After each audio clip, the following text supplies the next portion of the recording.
bani nga ginabugusan kalabanan drivers mo. So ang fear ta nga someday base hindi nila masrangan kag may ma-take over na lang gid nga I don't know. Ngayon, well, your guess is as good as mine. Nga muna niya ang mapadlagan sa transport sector naton. We don't like that. Tani, halin sa ranks gid sa aton mga drivers and operators. No? Gusto naton may final din nga direksyon ang aton nga DOTR. Kag hindi na balik-balik, hindi na atras abante. No? Otherwise, bilin kita di. Ang problema ta, kay when they push for it, kita man ang nagkambal, sige, we'll go into that direction. Kita nga nag-una, kita ang gaantos. Go ahead. Ang sistema nga ni, or ang nahibaluan mo nga ni, is this a compromise sa MPRP natin sa city? Ano namin mga compromise man? Like, maabot din adlaw nga mabuhinan ang units nila as part of the construction. Amo nang gina-avoid ta kung tani. Una, because the number of units nga gin-identify sa LPTRP gintun ana sa technical working group, no, itong technical working group kagahambal nga mo ginayang carrying capacity sang ruta nga na at this point in time hindi pa gani sila compliant in terms of number of modernized units. May mix lapas ang consolidated traditional jeepneys for the meantime. So kung ma-embargo na di maepekto na kay kulang na gid gani buinan pa because hindi na i-embargohon bisang bangko ang ilang mga units. Ano matabo sa pasahero nga gakilanlan sang ila serbisyo. Tapos ano matabo sa mga units nga naambal sa mga bangko, posible baligya namon sa iban. Ano naman sino mabakal or kung may mabakal man, what will happen? Sila to ma-take over sang ruta nga to. There's really more complications. No? Ang viability, tani ang survival gid sa mga kooperatiba ang kilanlan.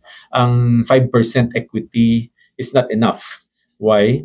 Because ang subsidy nga ini nga ginhatag do hindi ka bla seryoso kung gusto mo modernize, you set the tone. Ipakita mo tani nga desidido gid ang gobyerno on legislation and on funding para matabok ining modernisasyon. Ti agwa yan na go ginumpisahan lang kag ginpabayan and obviously it's not enough. No, I'm not saying nga tanan kay may ban man nga okay no nga mga kooperatiba. Maybe there's lain man na rason nga naka-survive sila, their roots are viable, establish la leadership and everything, no. And pero hindi tanan, no. May iban nga the danger is iban gani nagaagaway na sang mga sang pasahero, nagaagaway pa sang unit nila, no, nga wala na ginauli sa kooperatiba. So we'd like that as early as now samtang sarangan ta pa ma-aksyonan. Though this is a proactive, preemptive approach. Sir, because of these concerns, mambal naton nga palpak ang effect sa modernization program sa Iloilo City. Hindi pa ko kambal, but I would like rather say kulang, no. Kulang ang mga tikang para mabuo ang modernization program. Hapaw ang mga phases and steps, no. Paumpisa pa lang, no, sa pag-acquire sang loan, sa pag-subsidize, sa pag-kooperatiba, no, sa kooperatiba pa lang mismo. So guaya bala, the idea is there pero wala mo na buo, no. Natudluan mo bala sila paano mo padlagan kooperatiba, natudluan mo bala sila paano mag-handle sa financial statements nila, natudluan mo bala sila paano i-manage ang ilang mga finances, kung anong unahon kag anong dapat gastuhon. Then thereafter when they purchase, natudluan mo nahatagan ta ba sila sa best option kung ano ang jeepney nga baklo nila nga masarangan nila in the long run nga by done in the next 7 years. And napaintindi bala sila nung risk, especially ano mga problema nga magtuhaw nga posible makapekto sa pagpadlagan nila sa nila kooperatiba. Dili nagkabos. Pero kung pillars lang, do ara man. May kooperatiba, ara ng jeepney, ara ng ruta, ara na yung ordinansa, pero all the other the steps in these pillars kabus. So that's why mambal mo nga ultimately it's bound to have these problems and maybe in the future pwede tagid mambal nga failure, pero hindi pa ko gusto nga dira ti kabudlay kung dira na ta magkadto mabutang ta sa lang alang nga aton nga transport sector nga ti nagahando man sang mayo para sa tanan. Balaton Councilor nga with this PUVMP, kulang sa gihapon ang mga salakyan to cater ang pasahero sa syudad sa Iloilo. Supposedly hindi. Kaya ara na yan sa tinunaan sa technical working group ang number of units per route, no. Pero based on discussions, no, kadamo sa mga rason nga ginakulang ang traffic congestion, ang turnaround time, no. Ang basang una kung makapito sila kabalik-balik tani pito kuno sila kalibot, okay. makasurvive ang isa ka salakyan. Pero sa subong, because of situations, tag-anom, tag-lima-anom na lang ang libot nila, turnaround, what they call a turnaround time.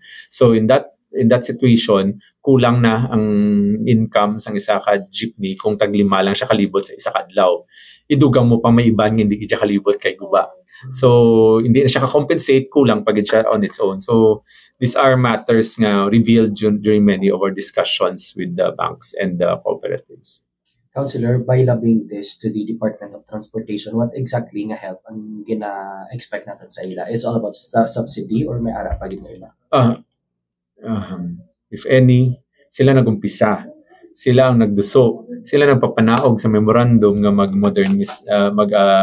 magginaganyat kita, mag-modernization. In fact, they still do. Ginadusok pagid nila sa gihapon. So, seryosoon Manila, kaya kung Guayabla, ikaw nagpilit, pero ikaw, pagkatapos mo pilit sa nagumpisa, nagatras ka na nga, nagulat ka na lang kung anong matabo. No? So, lobby for passing of legislation. In that legislation, ibutanggid ang nagakaigo nga subsidy and ensure nga ang pagkasulod sa kooperatiba sa mga transport sector, kabalo sila sang ilagin sudlan, kabalo sila mag-manage ang kooperatiba. And more importantly, din gid man kita pakadto kay ang ending on the ground, chapsoy kita, may kooperatiba, may ara man yang non-consolidated, may ara man yang boundary, din ta pakadto, while everybody trying to coexist, ang ending is sinati, they're also competing with each other. Kag hindi ka take off, ang pinaka una maapektuhan ang may dako utang nga lalagson, no? The rest I don't know.